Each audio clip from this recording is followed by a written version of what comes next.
एक बुद्धिमान रानी की 3 बातें ठीक से याद कर लो, कभी जीवन में दुखी नहीं रहोगे, कभी जीवन में धोखा नहीं खाओगे। नमस्कार प्रिय दर्शकों, आप सभी दर्शकों का हमारे YouTube चैनल में एक बार फिर से बहुत बहुत स्वागत है। दोस्तों, आपसे निवेदन है, आज का जो प्रसंग है ये बड़ा ही ज्ञानवर्धक होने वाला है और इस कहानी से आपको बहुत कुछ जानकारियाँ मिलेंगी। तो आपसे निवेदन है कि इस कहानी को पूरा अवश्य सुनें। आज की जो कहानी हम आपको लेकर के आए हैं, यह कहानी आपके जीवन में बहुत काम आने वाली है। प्रिय दर्शकों, आज की इस कहानी में कुछ ऐसी बातें छुपी हुई हैं जो आदमी अपने जीवन में उतार ले या उन पर अमल कर ले तो वह अपने जीवन में कभी धोखा नहीं खाएगा। इसलिए मित्रों, आपसे निवेदन है कि आप इस कहानी को पूरा जरूर सुनें। तो दोस्तों, इस कहानी के अंत तक बने रहिए। प्रिय दर्शकों, कई बार छोटे लोग भी हमें बहुत काम की बातें बता जाते हैं, लेकिन कुछ बड़े लोग अपने अहंकार में, अपने घमंड में दूसरों की बात मानने के लिए तैयारी नहीं होते हैं। बस यही कारण होता है कि हमें नुकसान और परेशानियों का सामना करना पड़ता है।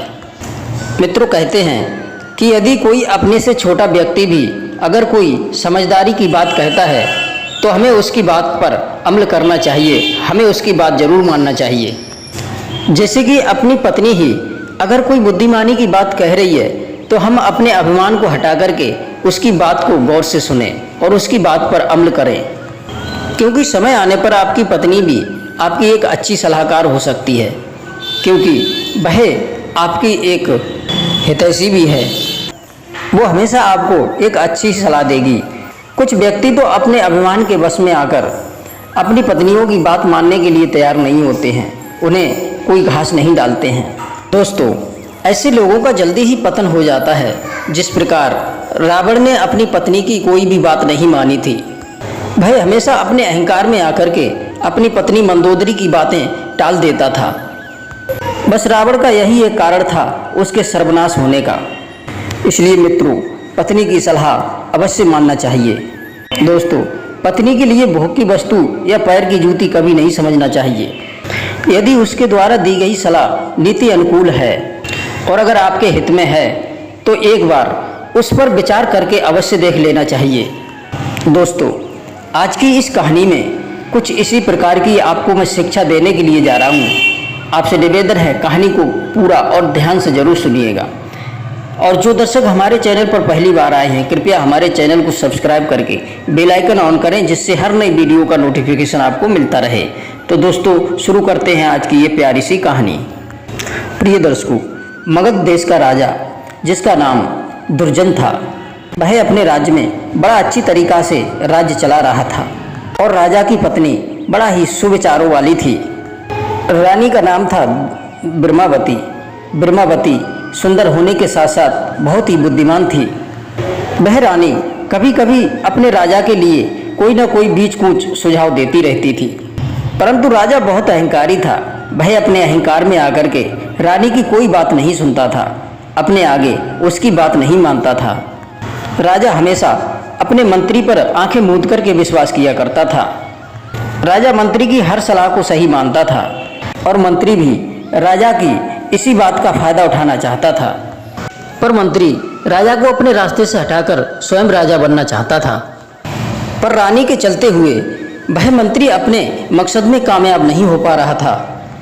कई बार मंत्री ने राजा के साथ में विश्वासघात करने का प्रयास किया था, पर रानी उस दुष्ट मंत्री की मंशा को भली भांति समझती थी।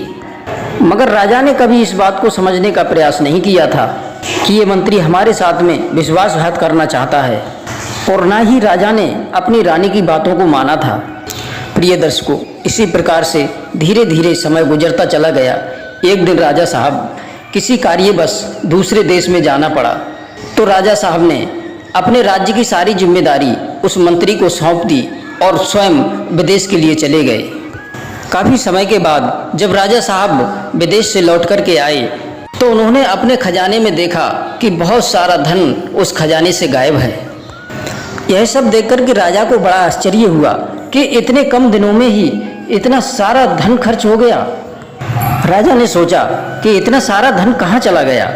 तभी उसने अपने विश्वास पात्र मंत्री को बुलाया और मंत्री से पूछा कि मंत्री, इतना सारा धन कहाँ चला गया, कैसे खर्च हो गया इतना सारा धन।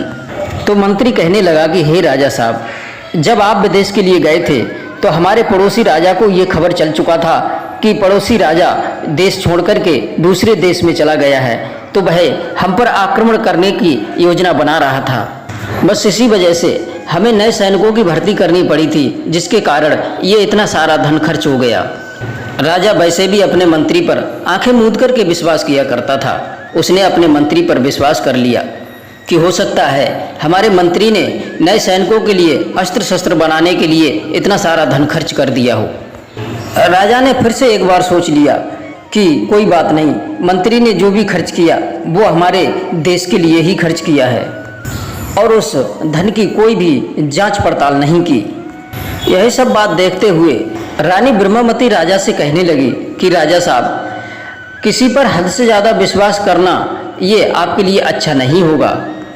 यही विश्वास आपके लिए कभी संकट में डाल सकता है, क्योंकि राजा साहब, धोखा उसी से मिलता है जिस पर हद से ज़्यादा विश्वास होता है। विद्वान लोग कहते हैं कि अविश्वासी लोगों का विश्वास कभी नहीं करना चाहिए। विश्वास करने से पहले उनकी एक बार परीक्षा जरूर करना चाहिए कि यह व्यक्ति विश्वास के लायक है या नहीं। रानी राजा को समझाने लगी कि महाराज, मुझे तो ऐसा लगता है कि आपका मंत्री आपके विश्वास का गलत फायदा उठा रहा है, जो अपनी मीठी मीठी बातें और कपट भरी बातों से आपको फंसा रहा है। ऐसे लोगों का जब तक उनका काम नहीं बनता है, वह दूसरों को विश्वास दिला करके अपने ऊपर विश्वास कायम कराते हैं। उसके बाद में मौका मिलते ही वह उसके साथ विश्वासघात कर जाते हैं। धूर्त और कपटी लोग जिसका बुरा करना चाहते हैं, पहले उसके साथ में विश्वास दिलाते हैं। और मित्रों, कहते भी हैं कि बिना ठगी किए हुए दूसरे का धन जब तक ठगा नहीं जाता, तब तक कोई भी व्यक्ति बड़ा आदमी नहीं बनता है। दूसरे का धन हड़पे बिना कोई भी व्यक्ति इतनी जल्दी धनवान नहीं बन सकता, और बिना प्रपंच के कोई भी कार्य सिद्ध नहीं हो सकता।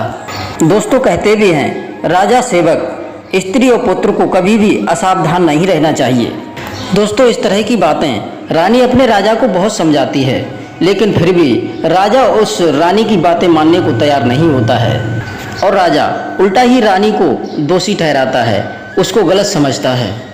राजा सोचने लगा कि हो सकता है रानी मेरी और मंत्री की इतनी घनिष्ठता के कारण रानी को जलन होता हो।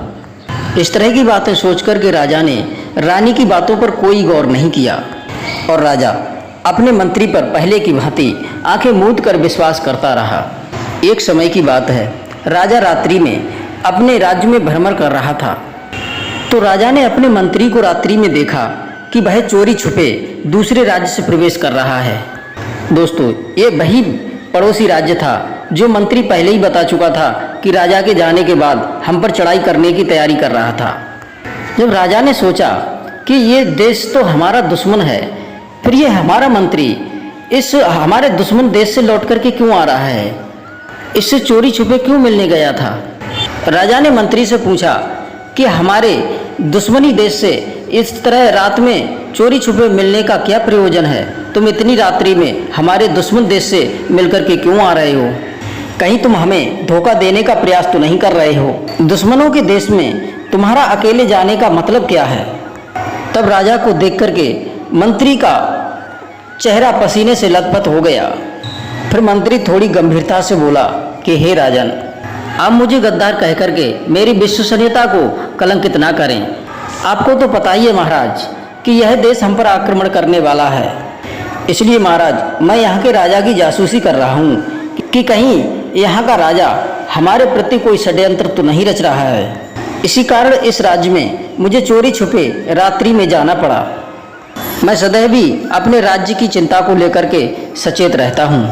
महाराज, मैंने अपना पूरा जीवन अपने राज्य पर न्यौछावर कर दिया है और आप मुझी पर शक कर रहे हैं।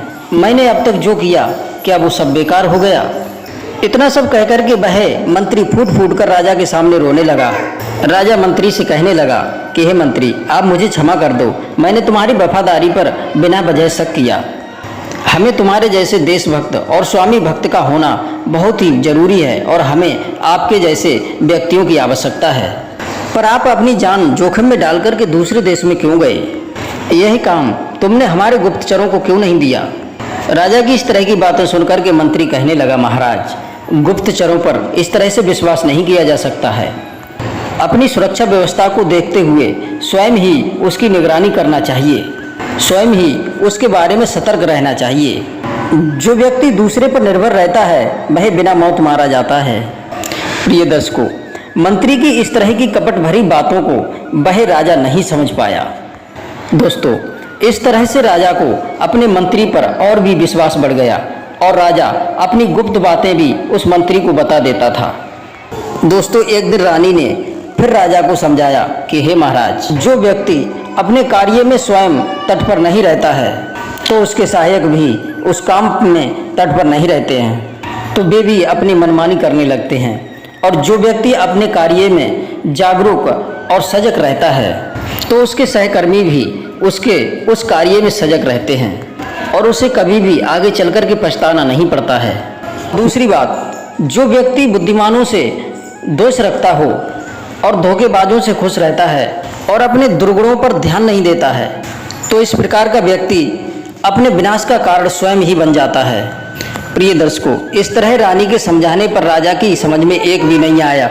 प्रिय दर्शकों, कुछ दिन के बाद पड़ोसी राजा ने उस राजा दुर्जन के राज्य पर चढ़ाई कर दी और उस युद्ध में राजा को उस समय हार का मुकाबला करना पड़ा और उस समय उस राजा से राजा को हारना पड़ा और इस तरह से राजा अपना सारा राज्य हार गया और अपनी रानी को लेकर के जंगल में चला गया और ऋषि मुनियों के आश्रमों पर जाकर के रहने लगा और राजा का विश्वास पात्र मंत्री उसी नगर में रह गया। और मंत्री ने स्वयं राजा से कहा था कि आप रानी को लेकर के जंगल में चले जाइए और अपने और रानी के प्राण बचाइए और मैं इसी राज्य में रह करके चोरी छुपे अपने शत्रुओं से अपने राज्य को बचाने का काम करूंगा, अपने राज्य को पाने का प्रयास करूंगा। दोस्तों, इस प्रकार से वह मंत्री उसी राज्य में रह गया। दोस्तों, कुछ दिन के बाद में राजा को ये खबर मिलती है कि हमारा मंत्री हमारे ही देश का राजा बन गया है, उसने हमारा देश दुश्मनों से मुक्त करा दिया है। ये खबर मिलते ही राजा बड़ा प्रसन्न हो गया।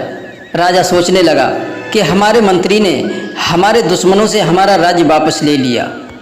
राजा की इस प्रकार की मूर्खता को देखते हुए रानी कहने लगी, हे महाराज, आज फिर आप एक मूर्खता का कार्य कर रहे हैं। तुम्हारे विश्वास पात्र मंत्री ने तुम्हारे लिए राज्य नहीं लिया है, बल्कि स्वयं उस राज्य का राजा बन गया है। आपके दुश्मनों से मिलकर के उसने ये षड्यंत्र रचा था और स्वयं आपके देश का वह राजा बन गया है। अगर आपको अभी विश्वास नहीं हो रहा है तो आप इस बात की परीक्षा कर सकते हैं। तभी राजा ने रानी की बात मान करके अपने एक दूत को उसी नगर में मंत्री के पास भेजा, जो मंत्री उस राज्य का राजा बन चुका था। दूत उसी के पास में गया और राजा का समाचार सुनाया। दूत मंत्री से कहने लगा कि हे मंत्री, हमारे राजा साहब आपके कार्य से बहुत प्रसन्न हैं। आपने हमारे शत्रुओं से राज लौटा करके बहुत बड़ा कार्य किया है और राजा साहब आपके लिए इस बात का बहुत बड़ा इनाम देंगे और राज दरबार में आपके लिए बहुत सम्मानित करेंगे। राजा साहब अति शीघ्र ही लौट करके इस राज्य का भार संभालने वाले हैं। तब दूत की बात सुनते ही मंत्री भड़क उठा और क्रोध में भर करके कहने लगा कि हे दूत, अपने उस राजा से जाकर के कह देना कि इस नगर में आने की भूल ना करे, नहीं तो राजा अपने प्राणों से हाथ धो बैठेंगे, क्योंकि तुम्हें पता नहीं है अब यहाँ का राजा मैं हूँ। इसी दिन के लिए मैंने उस राजा की चापलूसी की थी। जब दूत ने अपने राजा के प्रति उस मंत्री के मुख से इस तरह की बातें सुनी तो उस दूत के पैरों तले जमीन खिसक गई। वह दूत पश्चाताप की अग्नि में जलता हुआ राजा के पास पहुंच गया और उस दूत ने सारी बातें जाकर के अपने राजा को बताईं। तब राजा की समझ में आया कि रानी मुझसे जो कहती थी वो ठीक कहती थी। राजा अपनी इस गलती के लिए रानी से क्षमा मांगने लगा और रानी से कहने लगा कि हे प्रिय, आप ठीक कहती थी, किसी को अपना ज़्यादा विश्वासी नहीं बनाना चाहिए। किसी पर हद से ज़्यादा विश्वास करना ये अच्छा नहीं होता है। आज तुम्हारी बात ना मान करके इस करनी का फल मैंने स्वयं भोग लिया है। मनुष्य को अच्छे बुरे कर्मों का फल तो भोगना ही पड़ता है। कहते हैं दूसरे पर निर्भर रहना ये सबसे बड़ा मूर्खता का कार्य होता है और इससे बड़ा दोष कोई नहीं है। इस प्रकार के व्यक्ति हमेशा अपना सर पकड़ कर के रोते हैं। दोस्तों, राजा को चाहिए कि वह अपने नगर का स्वयं ही निरीक्षण करे कि किस अधिकारियों ने प्रजा का मनोरंजन किया या प्रजा की सहायता की है। ऐसे अधिकारियों पर हमेशा राजा को नज़र बनाए रखना चाहिए और कौन सी प्रजा को कष्ट पहुंचाया है। ऐसे में प्रजा संबंधी जो सत्य व्यवहार करते हैं उनका विचार करें। अपने अधिकारी जनों का पक्षपाती ना होकर के प्रजा का पक्षपाती होना राजा के लिए अनिवार्य है। कितनी भी परिस्थिति आ जाए पर राजा को अपने स्थान का परित्याग नहीं करना चाहिए, क्योंकि नीति द्वारा अपने शत्रु को जीते। तो दोस्तों, ये कहानी यहीं पर समाप्त होती है। आप सभी दर्शकों का बहुत बहुत धन्यवाद। आपको ये कहानी जरूर पसंद आई होगी। फिर मिलते हैं किसी नई वीडियो में नई जानकारी के साथ। आप सभी दर्शकों का बहुत बहुत धन्यवाद। जय श्री कृष्णा, जय श्री राधे।